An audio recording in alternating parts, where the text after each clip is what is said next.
Alrighty, in this video we're going to go ahead and put together some Instakill BuzzSaws.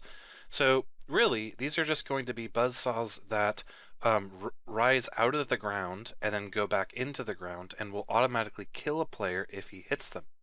Now fortunately, we pretty much have all the code for this written, so what I effectively want to do is I want to create a prefab that contains all the necessary components in order to do this. Alright.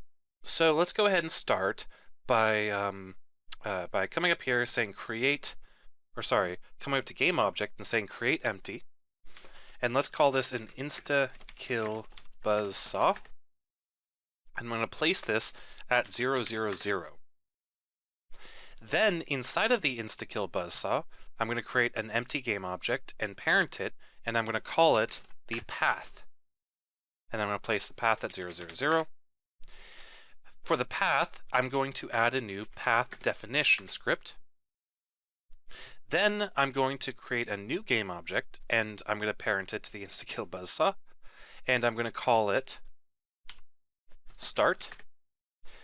Now for start, I'm going to place it at 0, 0, 0, and I'm going to click here on this little doohickey right here to create a nice little icon for our path, so that's easy to change and click on.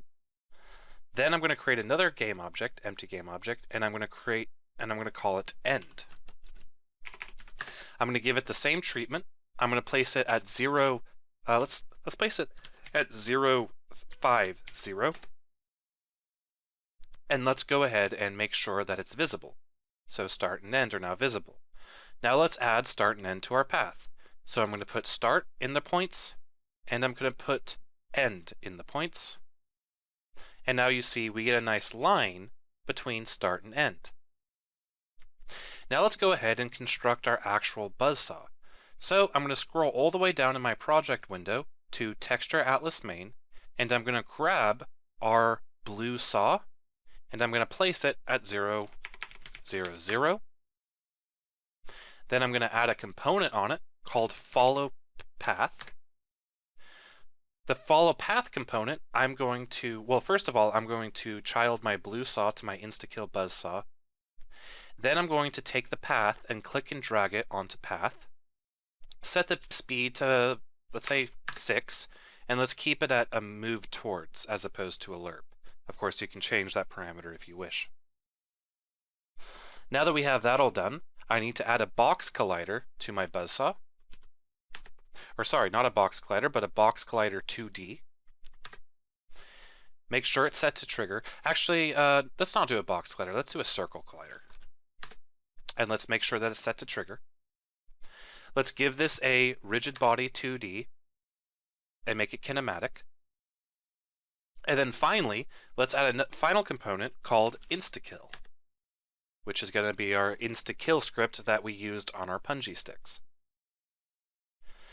So that pretty much puts together all the stuff that we'll need for our buzzsaw. So what I'm going to do is I'm going to turn it into a prefab. I'm going to come up here to prefabs, and then I'm going to click and drag Instakill BuzzSaw and make it into a prefab. And then let's go ahead and place it some places. I'm going to place one right here, and I'm going to modify the end path to be down here. Then I'm going to scroll over here, and I'm going to click and drag another one right here. So now you guys get to see the power of prefabs, and that I'm able to construct these complex component hierarchies with a prefab, and I'm able to basically just instantiate it wherever I want. Now let's scroll over here, and let's create a final buzzsaw right there. Okay, the last thing I want to do is I want to set my layer ordering so that the saws appear behind the level.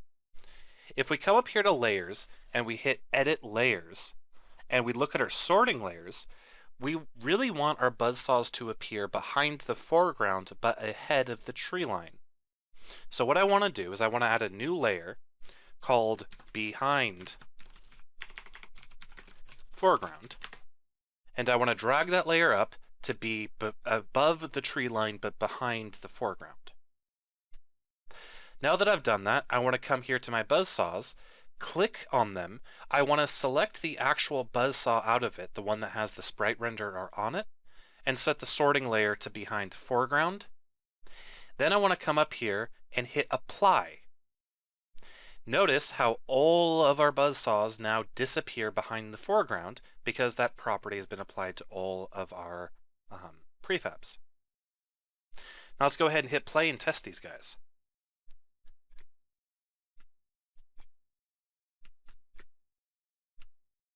This game is getting kind of hard.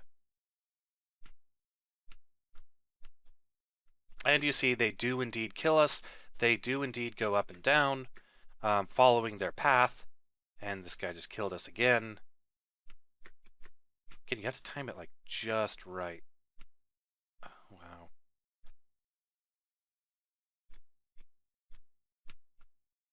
Maybe we can make them slower, or modify their start and end. Maybe make their start a little bit further down. Or sorry, we want to click on the start, not the whole object, just the start. So we can select start and move the start down just a little bit. That might make it a little bit easier to jump on it, because now it'll be hidden for a longer period of time.